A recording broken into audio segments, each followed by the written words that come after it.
Right, the classic card, particularly if you watch James Bond films from the 70s, um, the Lovers. So the card on the left, again, it's just telling its own story, isn't it? It's a fantastic amount of detail on there. So it kind of hints as this may be Adam and Eve.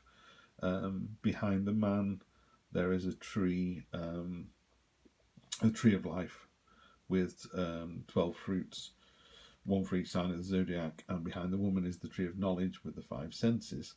And they face each other, but while the man looks towards the woman, she looks towards the angel. And this kind of hints that the masculine principle of intellect cannot reach the spirit directly, but only through the feminine principle of emotion. And the angel holds out his arms as if to draw the pair together, because only together can they reach the mountain in the distance, and each part has an equal distance to travel to obtain harmony with the others. Important choices to be made at ground level before the journey can commence, and it seems as if the couple wishing to journey towards a life of harmony together have to make choices and be prepared to leave the safety of the garden in which they innocently stand. So, in a reading, quite simply, it's a choice to be made with some kind of choice or trial involved. And again, it can be marriage, it can be partners, but really it's more of a there's a choice that needs to be made.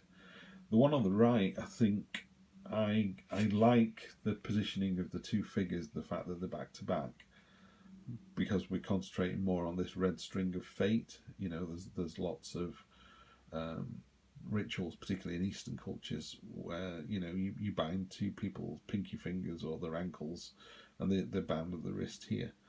And there's a great thing in the TrueBlack book which says the story follows a young child that throws a rock at another child, only many years later marrying someone with a mysterious scar. I think that's a lovely way to put that.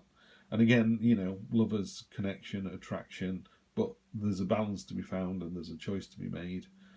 Hence the prisms that they're holding, one up, one down. The yin and yang, the opposite forces of each person. Should they choose each other now, or another path that calls to them, hoping and trusting they'll inevitably meet again in the future? I like that. I like that a lot. So a nice, easy card to read. The Lovers, it's a choice to make, and if I give 100% of myself to my partner and they don't give any, that's only 50% of a relationship. So I think you've both got to give the same amount. Great card.